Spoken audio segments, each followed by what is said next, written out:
गुढीपाडव्याच्या तुम्हा सर्वांना हार्दिक हार्दिक शुभेच्छा. गुढीपाडव्याच्या दिवशी केलेली एक छोटी चूक तुमच्या वर्षभराच्या सुख समृद्धीवर परिणाम करू शकते. आणि काही अशा गोष्टी आहेत ज्या या दिवशी खरेदी केल्यास लक्ष्मी तुमच्या घरी कायम राहते, असे खूप पूर्वीपासून मानले जाते. तर आपण आजच्या या व्हिडिओमध्ये जाणून घेणार आहोत की गुढीपाडव्याला काय खरेदी करावे, काय खरेदी करू नये आणि गुढीपाडव्याच्या दिवशी काय करावे आणि काय करू नये हे आपण या व्हिडिओमध्ये पाहणार आहोत. तर व्हिडिओ शेवटपर्यंत नक्की पहा, तुम्हाला नक्कीच फायदा होईल. 1. गुढीपाडव्याचे महत्त्व. गुढीपाडवा हा हिंदू नववर्षाचा पहिला दिवस मानला जातो. हा दिवस म्हणजे नवीन सुरुवात, सकारात्मकता आणि आनंदाचे प्रतीक आहे. या दिवशी आपण जे काही करत असतो त्याचा परिणाम हा संपूर्ण वर्षभरावर होत असतो असे मानले जाते. आता गुढीपाडव्याला काय खरेदी करावे?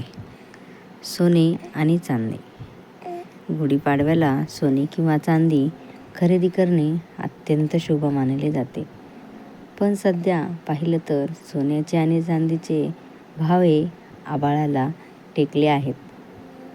हे धनवृद्धीचे प्रतीक आहे सोने चांदी. ज्यांना शक्य होत असेल त्यांनी नक्की घ्या.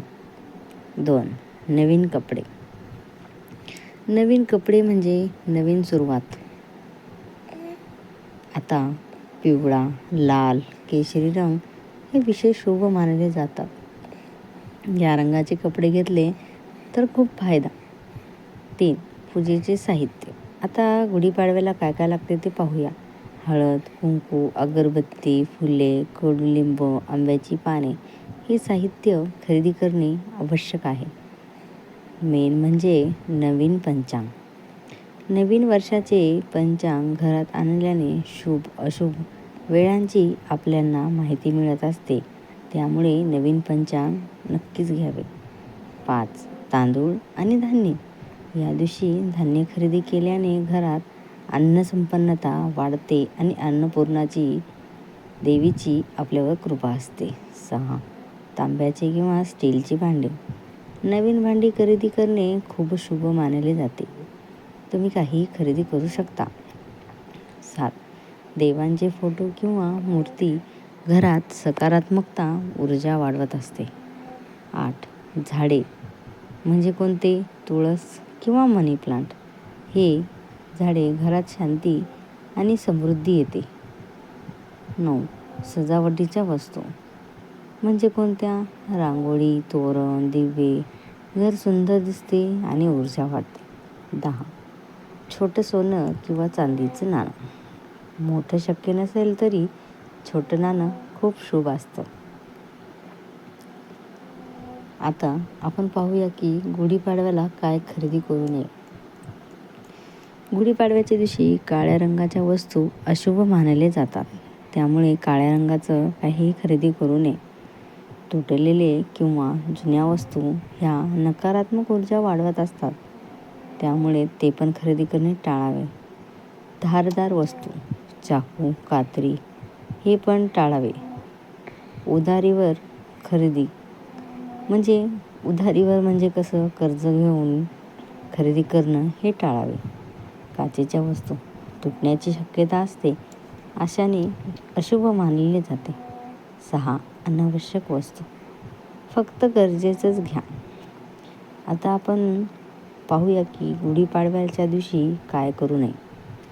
गुढीपाडव्याच्या दिवशी उशिरा उठू नये. घर अस्वच्छ ठेवू नये. घरामध्ये वादविवाद किंवा भांडणे करू नये. वाईट शब्द बोलू नये. नकारात्मक विचार ठेवू नये. पूजा न करता गुढी उभारू नये. गुढी चुकीच्या पद्धतीने उभारू नये. हे शक्यतो सर्व टाळावे. आता गुढीपाडव्याच्या दिवशी काय करावे? गुढीपाडव्याच्या दिवशी सकाळी लवकर उठावे, अभ्यंग स्नान करावे, घर स्वच्छ करावे, गुढी उभारावी, देवपूजा करावी, कडुलिंब आणि गूळ खावे. कडुलिंब हे कडू असते आणि गूळ हे गोड असते. असेच आपल्याला आयुष्यामध्ये कडू आणि गोड हे अनुभव येत असतात. म्हणून कडू लिंब आणि गूळ खावे, नवीन कपडे घालावे आणि आपल्या कुटुंबासोबत आपला सण साजरा करावा. आणि अंघोळ झाल्यानंतर सूर्याला आरती द्या. दिवा घरामध्ये दिवसभर लावा. वडीलधाऱ्यांचे आशीर्वाद घ्या आणि नवीन वर्षाचा नवीन संकल्प करा. 7. धन समृद्धीसाठी उपाय. धन आणि समृद्धीसाठी उपाय म्हणजेच काय? लक्ष्मीपूजन करा, दान करा, स्वस्तिक काढा, गोड नैवेद्य दाखवा, दिवा लावा. गुढीपाडव्याच्या दिवशी केलेली पहिली खरेदी हे तुमच्या वर्षभराच्या आर्थिक स्थितीवर परिणाम करते असे मानले जाते. गुढीपाडवा हा फक्त सण नाही, तर एक नवीन सुरुवात आहे आणि एक नवीन संधी आहे. या दिवशी योग्य गोष्टी करा आणि चुकीच्या गोष्टी टाळा, म्हणजेच तुमचं संपूर्ण वर्ष हे आनंदी जाईल. आणि व्हिडिओ आवडला असेल तर नक्की लाईक करा, शेअर करा आणि चॅनलला सबस्क्राईब करा. अशाच नवनवीन माहितीसाठी आपण सबस्क्राईब केलं तर तुम्हाला नोटिफिकेशन मिळेल. भेटूया पुढच्या व्हिडिओमध्ये. तोपर्यंत धन्यवाद.